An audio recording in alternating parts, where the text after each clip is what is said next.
Hello everyone and welcome back to Golden Chips, and you can see my face for the first time because we have a very esteemed guest today. We have Andrew, also known as TechTeamGB, and the man behind At the Wheel. How you doing, mate? How you doing? Hello. Not too bad, thank you. That's a very kind entrance. Yeah, I know the pandemic hasn't really been kind to us, so how have you handled it? How have you been through this whole time? Because I know in the UK, I'm not sure. Like, it's different by area, so it's very variable. How's it been for you?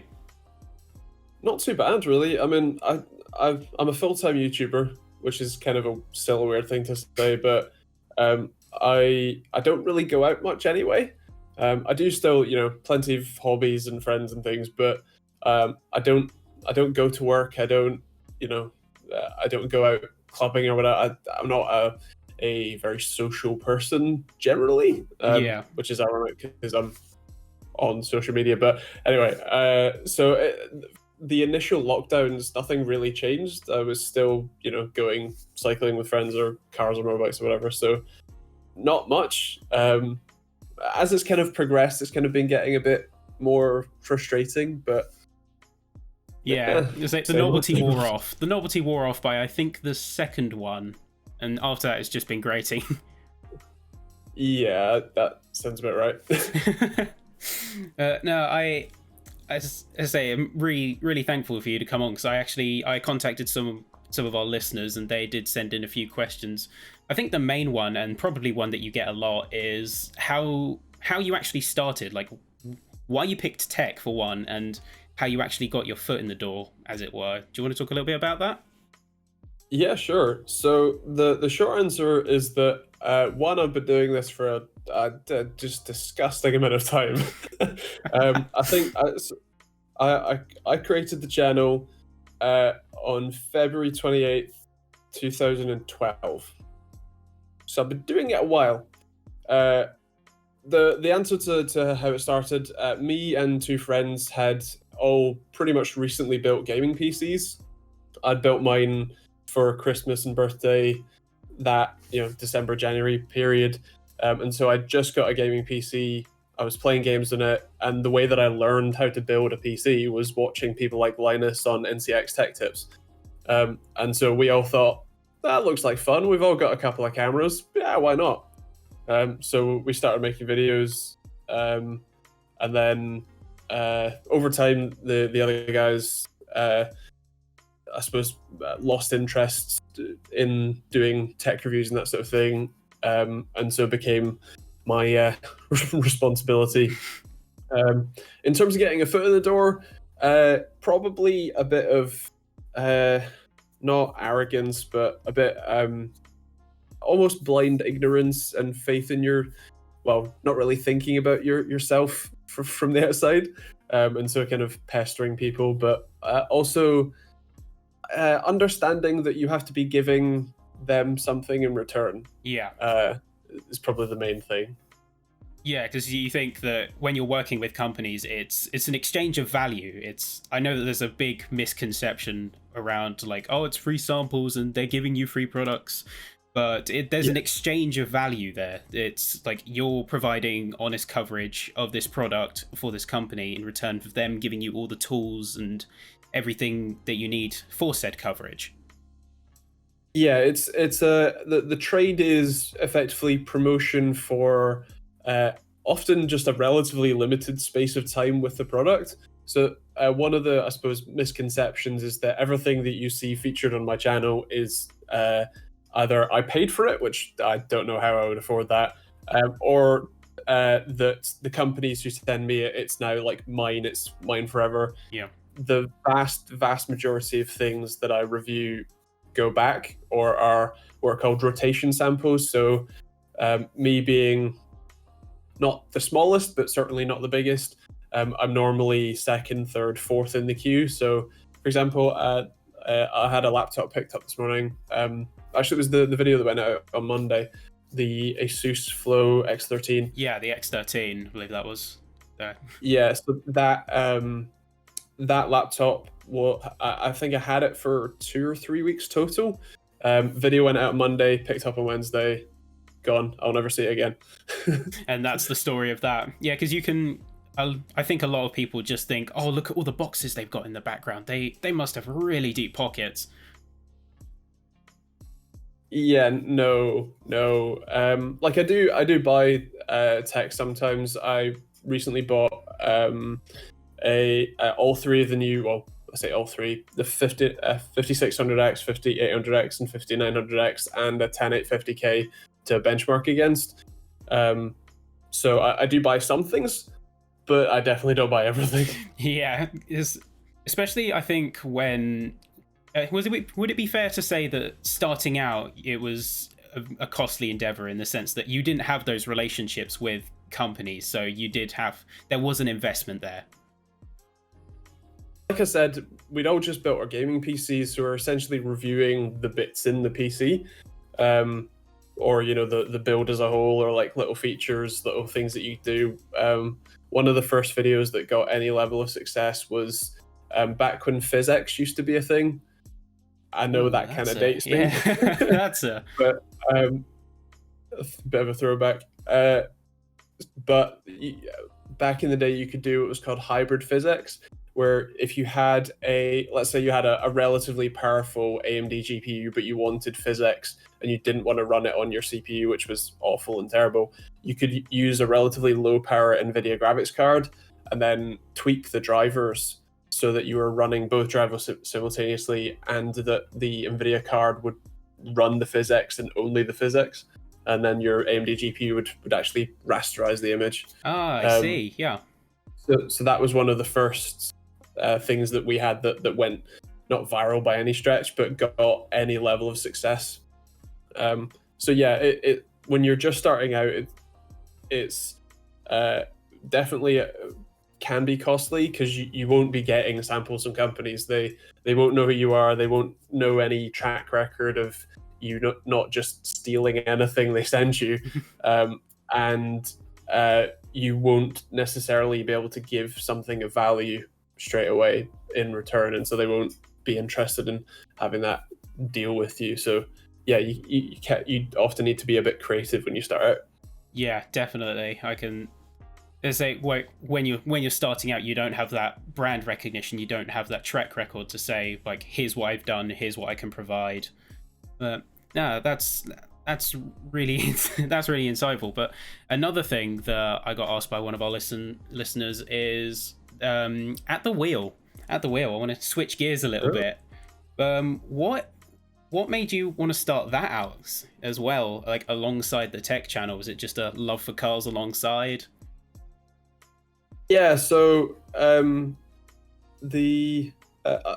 have a great passion for cars. I have a great passion for many things.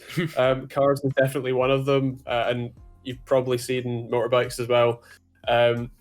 And so having access to especially like press events and things is a very nice experience. Getting to drive lots of different cars, that's very fun. And yeah, I like driving cars. I like talking about them. I like fixing them. In fact, literally before recording, I was just doing a video on bleeding my car's brakes, some sort of vlog style. So I just enjoy being around them, I guess, talking about them. And so it felt kind of natural for me to make content about that, and to give myself the opportunity to go on press events and drive new cars and just have fun. Yeah, if you've got the passion for it, it's a case of, I guess, why not go for it? Talk about press events. Obviously, with the pandemic, press events aren't so much a thing as they used to be. But let's say, is that your typical relationship with companies? Is like, would they often invite you out to events, or? Yeah, so from obviously not from a necessarily a beginner standpoint, but from me,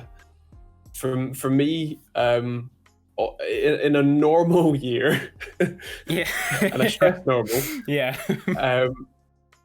Yeah, there are often a fair number of invites to press events. Most of them are reasonably local. In fact, most of them are in London, and so I often don't go to some of them. But yeah, for any launch that's reasonably sort of major for a company, or often just once a year kind of thing, they'll often have press events. Some of them can be a little bit more far flung. Companies like AOC, Philips, have flown me around Europe, kind of thing, to different places, and mostly it's just to have fun and for other people to like drink. And occasionally there's a tech product shown to you and you go and then like, go back to that's the cool. driving cars and whatever else. Yes, it can be quite prevalent depending on what sort of person you are. There are a fair number of events that go on any given time, and if you're the sort of person who is inclined to go to them, you could spend you could be going to one a week type thing without much difficulty. Oh, nice. But speaking of company relationships, I don't think we can talk about that without referencing what happened with MSI. I think you subtly knew. I think you subtly knew that was coming to some degree, but obviously details withholding if need be. But how did that affect your outlook? Because obviously, that would have affected how you dealt with companies to an extent. Did that give you a more jaded view at all, or? I'm already a bit cynical, so not really. I think the thing is, so I've had quite a few of those sorts of interactions and experiences before. It's not uncommon. The difference is normally the degree to which they go. So I've had companies who have asked me to politely ask me, "Oh, could you change the title to something else, or could you?" I've had an interesting one where they said, "Can you set a video private for X amount of time, so that we can do X, Y, and Z?" Or occasionally they'll say, "Can you take it down?" The vast majority of the time, unless it's a very reasonable request, especially if I've got something wrong with the video, then I will, in that case, I'll happily oblige and fix it as best I can. But from please take the video down, if all it is valid criticism and they're saying take it down because we don't like the criticism, then that's generally a no, and then I don't work with them again. Oh, I forgot. I've actually had an experience with one company that I shall not name, but that it's my understanding is that it's run by a sort of one main guy, and he is I guess he's got his own view on the world, and if yours doesn't line up with his, he's not very happy. And he ended up getting other reviewers to lie in my comment section. He used the company account to lie in my comment section, and then threatened me on Facebook, my personal Facebook page. That's fun. Yeah, it's a fun one. Yeah, so I've had those sorts of experiences, and I'm normally able to handle them, what you might call in-house, without needing to talk about it overly publicly. But with the MSI situation, it was the fact that I had the request, I said no.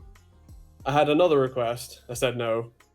And then they went behind my back to AMD's UK sales team and tried to get them to have me take it down. Yeah. And that's what pushed me over the edge. That's not okay. Yeah, that's don't go telling on me. Get a grip.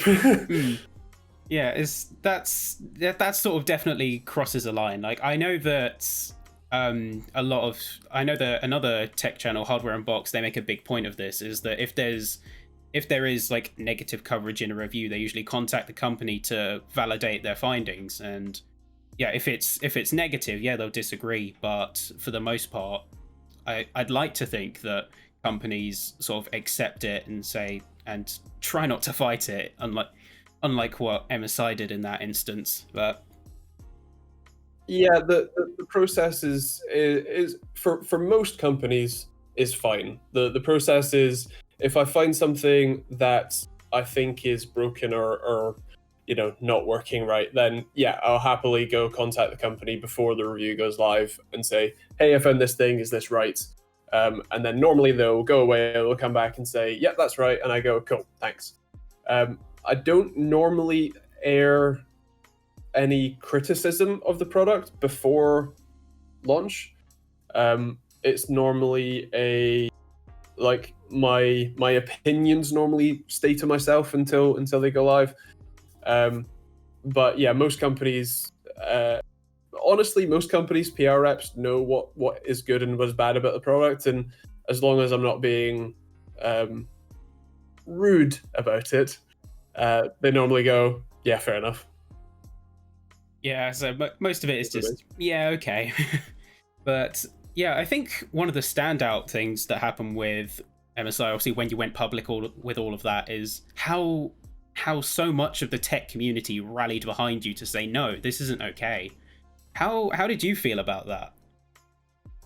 I was really surprised. I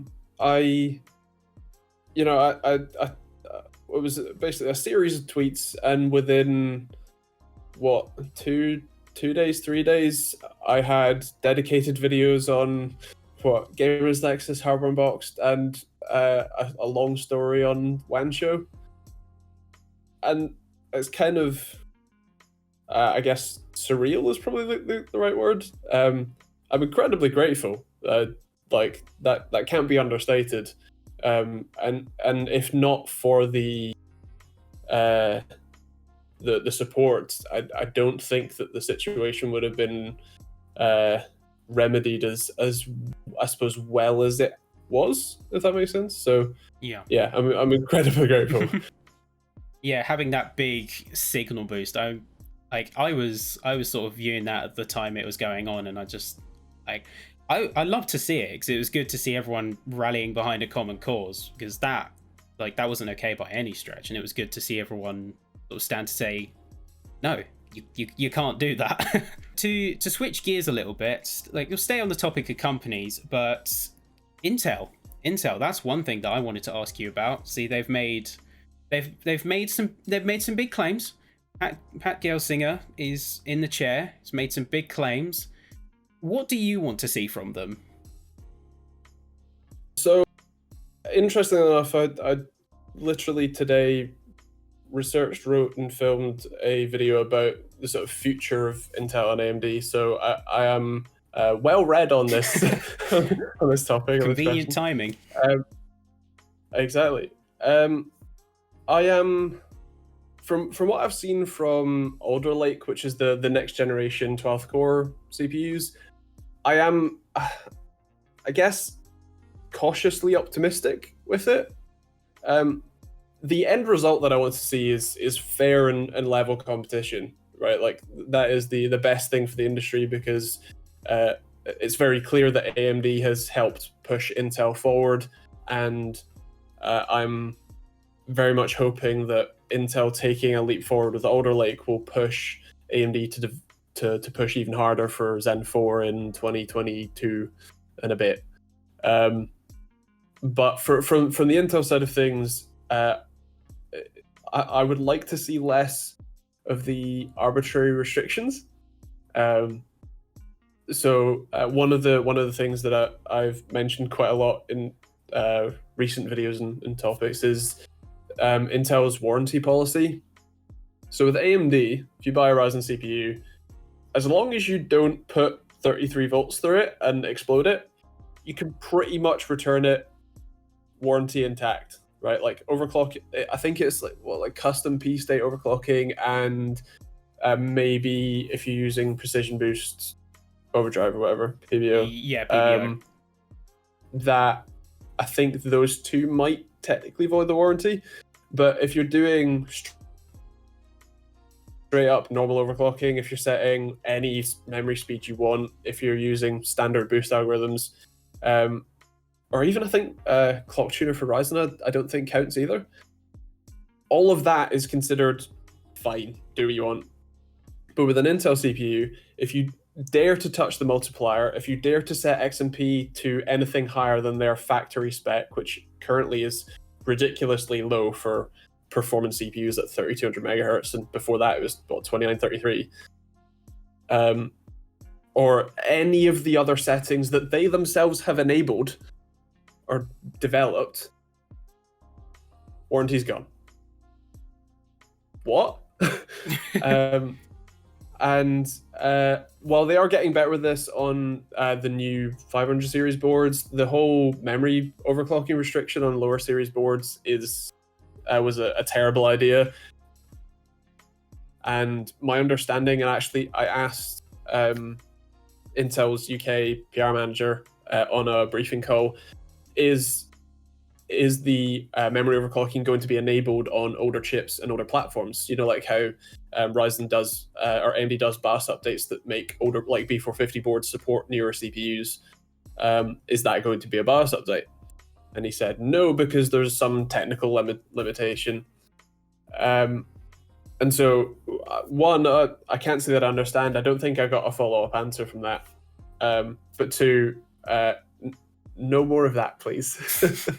Yeah, that's been a big theme with Intel, is just arbitrary restriction. I know that they caught a lot of heat when they locked memory overclocking to non-Z boards. I think it was 10th gen? Mm-hmm. Yeah, it was. But like from everyone's perspective, it was just the artificially cutting value so that they could sell you like a Z board. Mm-hmm. Or K-SKU. Yeah, it was things like that. So that would be good to see, I think, because like you said, AMD is far more generous when it comes to like their coverage and warranties and everything like that.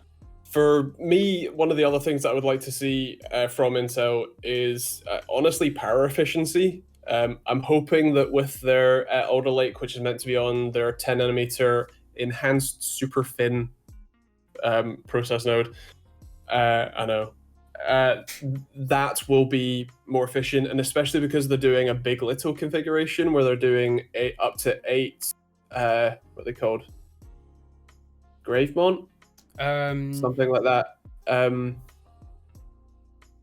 I've got this. I can get the script up actually, because it's got it in it. Gracemont cores. Oh, okay, yeah. So yeah, because they're doing Big Little with up to 8 Gracemont cores and then up to 8 Golden Cove cores. So the Golden Cove cores are the same ones that are currently being backported to 14 nanometer for they're called Cypress Cove in what's it called, Rocket Lake. So for Alder Lake, that will be better, but I'm not convinced that it's going to be worlds better. It's not going to be comparable to, you know, the 15950X, which is a 16 core CPU, and that only draws 140 watts under full load. The 11900K in my own testing drew 314 at peak. Well over double. With half the full cores. Yes. So yeah. Yeah, as much as the like the 11th gen is like, because it's a 10 nanometer architecture that's been backported to 14, which also explains the no 10 core SKU, because it's not as simple as it's 40% bigger. No, it's 14 times 14, which is double the effective area compared to 10 by 10. So yes. The thing to note about the nanometers is that it's the actual nanometer nomenclature doesn't measure the transistor size anymore. I think that stopped at like 32 nanometer or something. After that, it was They are increasing density, but it's not so 7 nanometer isn't the gate width of the transistor or any physical measurement. It's a step, a big enough step in transistor density to call it something different, but it's not actually. Because for context, silicon itself physically cannot hold itself together at anything less than 5 nanometer, and we're currently, like, AMD's just next year about to go to TSMC's 5 nanometer process. Not actually 5 nanometer. Yeah. That makes a lot more sense. Migration. Yeah. Makes a lot more sense when you put it like that. So I remember seeing that it's like AMD and Intel's like nanometers aren't directly comparable when you look at densities. Yeah, whereas Dr. Ian Cuttress tweeted a little while ago about the estimated transistor densities, and I've got it somewhere. I was just trying to see if I know where it is. There it is. So TSMC's peak transistor density at 7 nanometer, which is what AMD is currently using, is 91 million transistors per millimeter squared, whereas Intel's current 14 nanometer is 37.5. So somewhere between a half and a third less. Well, a third of AMD's current peak transistor density. With that said, when Intel does switch to 10 nanometer, that goes up to 101 million transistors per millimeter, so actually exceeds TSMC's 7 by a little bit. Yeah, that will definitely be interesting to see, because it will definitely put your wishes for power efficiency. That will be the test, because I think that will be the most comparable point. Because when AMD moves to the air quote 5 nanometer for Zen 4, it will of course it'll be more dense, but it will be a different scale, which I think it's annoying that it isn't standardized. Yeah, so TSMC's 5 nanometer is 171, so it's 71% more dense than Intel's 10 nanometer at peak. Another thing I'm interested in is how they're going to handle the big little architecture, because that's so different to what we've seen. I mean, we've seen it in ARM, but for x86, I'm very curious to see how they'll handle it. Yeah, so when I was doing my research earlier, I found out that the big little, or what Intel call Intel hybrid technology, because they've got to have their own name for everything. Yep. Is something that they have done before in x86, not on mass market, not on a part that you would have used, but they do have some experience with building CPUs to do that. I think the key thing will be building a task scheduler and making the Windows task scheduler context aware. Because one of the things that Apple did with the M1, which also uses the big little configuration, is because they have sort of full stack control. They control the operating system, which obviously has the task scheduler and the hardware level. They can write the operating system and the task scheduler to only schedule sort of lightweight tasks to the lightweight cores, and then when it works out that a more heavyweight task, Final Cut or Premiere or whatever else is running, it can then go and wake up the high power, high performance cores. But until that point, they can stay on standby on C state.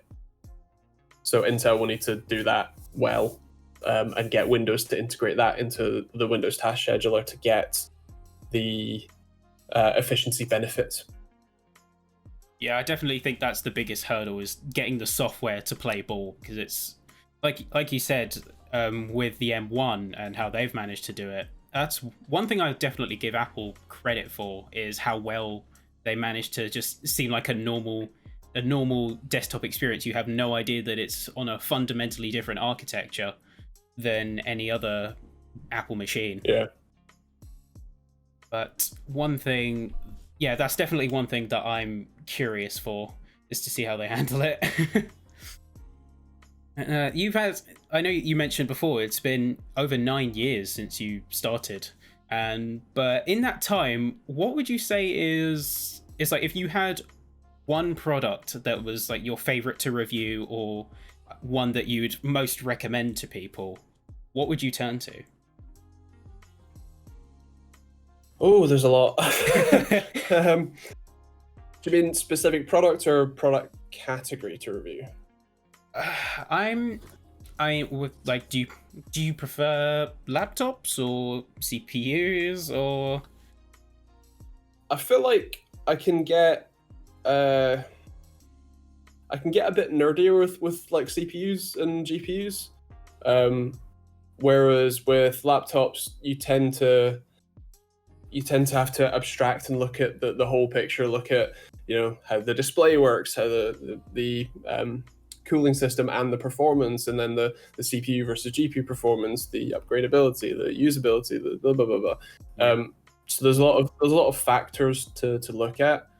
I think peripherals are probably one that I would say I'm not as interested in. I do them every now and again, but it's not something that I have quite as much of a passion for. I really enjoy reviewing monitors. It's kind of weird, but it's one where it's a reasonably simple thing for me to go and do, but it makes a very big difference to your gaming experience. Having a really nice monitor that's nice and fast, high refresh rate, low input lag, and good colors. That's something that can make a big difference. So probably monitors. Oh, nice. So I know with say with laptops, you have to encompass the whole product. There's so many moving parts to it that you can't really go in depth on like particular aspects, because you still have to balance it with the rest. But say like monitors, CPUs, you can get right in there. You can nerd out. Yeah, exactly. I mean, you have a lot of fun with those ones. Although benchmarking is a pain. Yeah, I don't think. Especially I don't automate all that much. I really should, but I can never get around to it. So yeah, it's a bit of a pain to be sitting at a PC waiting for a 30-minute render to be done. I tend to go and do something else. Yeah, I think there's very few people in the world who like doing massive benchmarking sessions. Maybe Steve from Gamers Nexus. Maybe. Yeah, I had a problem when I first started writing scripts.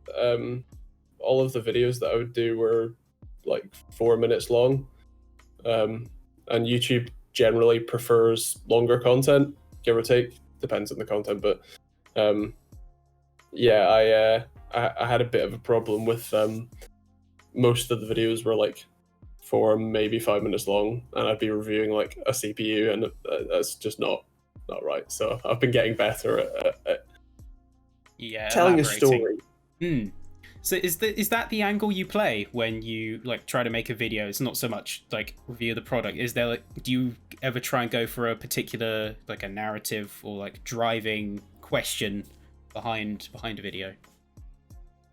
Yeah, I've over time, you learn, you develop your style and what you want to do and talk about, and I've found that the videos where I'm still inevitably reviewing a product and showing benchmarks and all that sort of stuff, but when I can tell a story over a sort of narrative arc, if you like with the 11900K video, where I'm kind of laying out the backstory,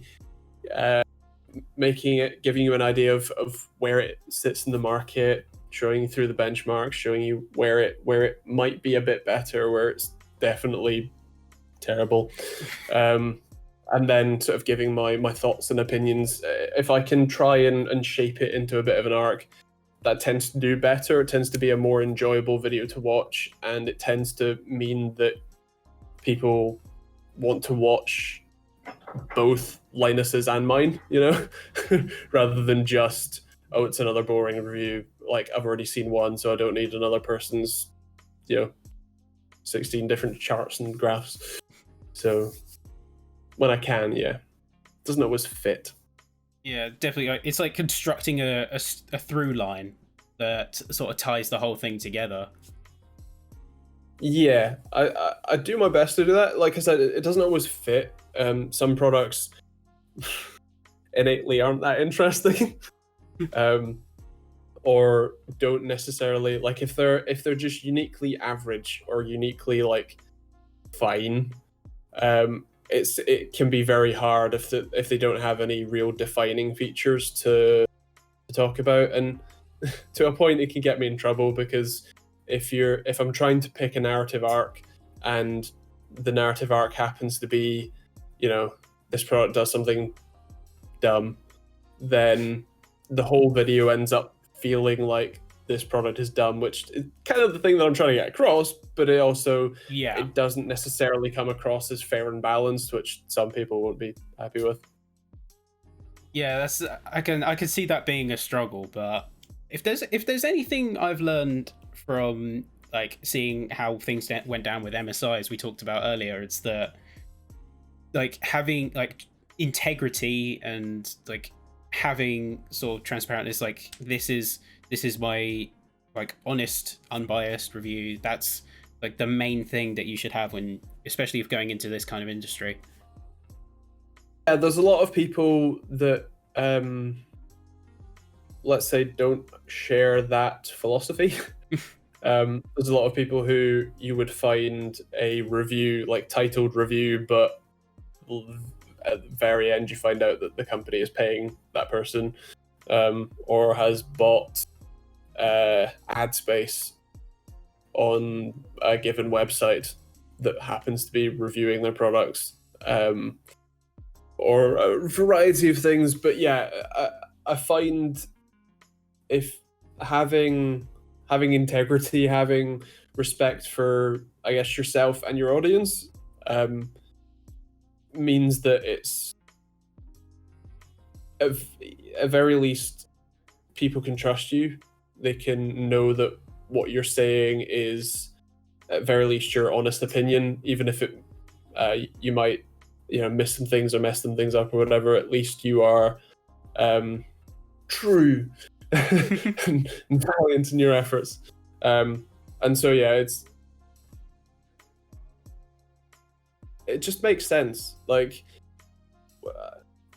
when the MSI situation happened, I made plenty of jokes about different things, and people were saying, well, how much were they going to pay you? And that wasn't discussed or anything, just to make it clear. But and the question of, well, how much would they needed to have paid you? And my answer was probably about 10 years salary, because otherwise, like, if I were to take any money, career over, right? Like, who's going to stick around and watch someone who's reviewing products but is happy to take money for, like, to shun negative criticism? Like, you would have to pay me off to then never need to make YouTube videos again. Otherwise, there is zero point in me doing it. Yeah, it's like as soon as you take, like, you take the money, it's like your reputation. You can't really rebuild that, because that will stick with people. Yeah, having integrity it definitely helps with the fanboy arguments. It definitely, yeah. Yeah. I imagine you have fun with dealing with the fanboys, huh? Yeah. So I do a weekly live stream on Thursday nights. I always forget. And it's a sort of, I label it tech support, but it's just a chat, with everybody. And if people have questions to ask, they ask away. And one of the questions that I get, not every week, but relatively often, is, who do you prefer, Intel or AMD or NVIDIA, whatever brand, right?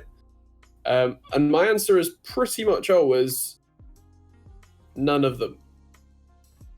I care about which product is best. I care about which what product is the best value for money, the best feature set, the best fit for my needs and use case. If the positions were flipped and it was Intel had a tenth the revenue of AMD, and we're making CPUs that were over twice as power efficient with double the cores and therefore double the performance, then yeah, I'd be recommending Intel right now because it's better. It would be a better product. It would be a better value for money. It would be a better choice. But they're not, so I'm recommending AMD right now. On the whole, with that said, Intel's new 11400F actually looks like an amazing value for money, and so maybe I'll recommend that for now. But so the idea that you should care about a company who most definitely doesn't care about you, probably not the best idea. And so yeah, the fanboy arguments are utterly fantastic because you get two people watch the same video and get two different conclusions. One person can watch, say, an Intel video and call me an Intel shill, and on the very same video, I can be called an AMD shill for some other criticism that I levied at Intel instead of AMD. I don't know how. I don't know why. I also don't really care because those people are very clearly set in their ways, and my only concern is their disruption of a genuine conversation and genuine debate. If they're interrupting that, then I have a problem with them. Otherwise, they can live in their own bubbles, and I don't care. Yeah, I mean, I've been there for some of the live streams, and it's fun seeing some of the points, some of the arguments. It's definitely interesting. But it's literally in the same breath, like you just said. It's like you'd happily recommend AMD at the moment because they are the better products. They're making the better processors, but in the same breath, the 11400F, great value CPU. It's like demonstrates the point perfectly. Like the allegiance is to the good product, not to the company. I mean, AMD doesn't have a competitor in that space at the moment. There is no 5600 non-X, and the 5600X is already £100 more than the 11600K, and that's already what, 50 or so, £70 more than the 11400F. So in that price bracket, AMD doesn't have competition unless you want to look at the 3600 or 3600X, which is a lot slower. So yeah, makes sense, right? Yeah. But if you want to spend £500 on a CPU, do not get the dumpster fire that is the 11600K or the 11900K. Just don't. Yeah. And yeah, it's like I'm in like the lucky handful to have managed to get a 5000 series. Like I've got a 5900X that's powering this recording right now, but at the same time I'm waiting like an 1,000 odd position in the queue for a 3080. So at the moment I've got the equivalent of a supercharger taped to a hamster wheel. Nice. Yeah, I managed to get a 5900X, which I will be putting in my system at some point. Keep forgetting. I've got a 3900X, so it's hardly an insane upgrade. But yeah, I didn't dare look at graphics cards because they're just not available, and nah. So I ordered mine pretty much like near launch day. It was the TUF 3080 non-OC, and I'm still a queue position 1100 odd, and it's crazy to me. It's been so long. Yeah. I mean, do you have any perspective on the shortages at the moment? Yeah, so from the CPU perspective, the immediate reason why the 5900X and the 5950X are out of stock is the way that AMD designs their CPUs. They're based on chiplets, so each of the core dies, as opposed to the IO die, will either have at this point 6 or 8 cores on it, and if because both the 5900X and the 5950X are 2 chiplet core processors versus single chiplet for the 5600 and 5800X, AMD essentially has a choice there: manufacture 2 5600 or 5800Xs from 2 8-core, 6-core core chiplets, or manufacture one 5950X or one 5900. So that's why the lower end ones are in stock, but the upper two aren't. But the reason why the lower end ones are in stock at all is mostly just down to physical size. Those chiplets are, like the size of a fingernail. They're pretty small. Yeah, so you can. In fact, they're actually smaller than that. But you can. So on a how big are they? 300mm wafer, 500mm wafer, whatever size wafer you've got. When you're manufacturing those chips, you can fit hundreds of those core dies on a single wafer, and therefore manufacture 100 CPUs from a single die, rather than the new GPUs, which are massive bits of silicon. Like they are 600 millimeters squared or something. Yeah, I think it's about 500 to 600 millimeters squared for the higher SKUs. Yeah, so like you can only fit 10 of those on a wafer or whatever, right? So and especially in the effective range, because anything more than the width you can't make use of anyway, because they won't be complete chips. But so you can only manufacture whatever 10 of those or whatever per wafer. And so if you buy in a quantity of wafers, so if you buy 10,000 wafers, well, then you can manufacture 100,000 GPUs, or you can manufacture 10 million CPUs. That's the reason why there is a discrepancy between the CPUs are now back in stock, at least for the lower end two, versus the GPUs that are still potentially months away from being in development. I suppose on the development note, this isn't necessarily an all-out supply chain or silicon manufacturing problem. It was a forecasting problem. So people like AMD and NVIDIA normally have to make the decision of how many chips to order 6, 12, 18 months in advance, depending on who they're manufacturing with and that sort of stuff. So NVIDIA would have made that decision well before the pandemic started, well before anything started. And so they would have made the decision when this is how many GPUs we need to manufacture, this is how many we think we're going to sell. And they're in a comfortable position right now, right? Because the only consumer rage that is available is because there isn't enough of them, and that's the consumer rage you want, right? Like if they were overstocked and they're just sitting on shelves, that's a very bad thing for Nvidia. Whereas we've sold out of them instantly, it's kind of a better position to be in, because they know that they can then go and manufacture another batch, and oh look, it's sold out again. Manufacture another batch. Oh look, it's sold out again. And so it keeps that demand high over time and hype high over time. So that's the position they're happier to be in overall. Yeah, definitely. That doesn't even take into account things like the failure rates. Like not all GPUs are going to meet like 3080, 3090, 6900 XT standards.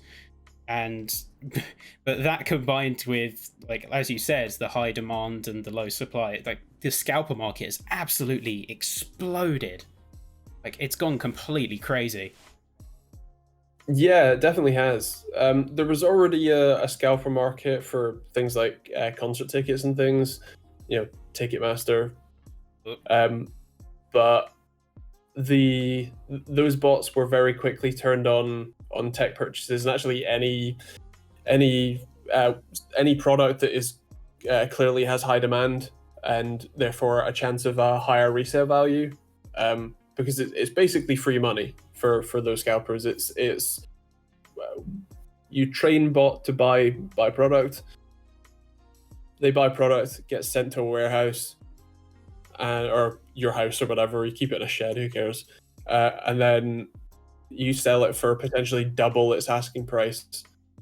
You cover some insured shipping, and on a £2,000 graphics card, if it's a 3090, and someone that I would call idiot pays £4,000 for one, yeah, you've just made, call it 1,500 on a very bad day.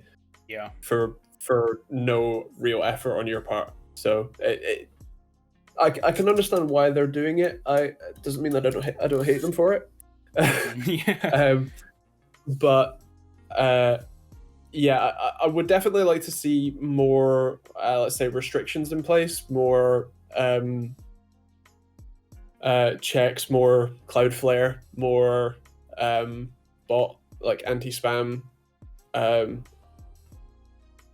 features built into those sorts of e-commerce sites. Obviously, the limiting to purchase one, and doing it more intelligently than just you can only have one in your basket at a time. Cool, well, I'll just get my bot to fill out 100 baskets, but to the same address.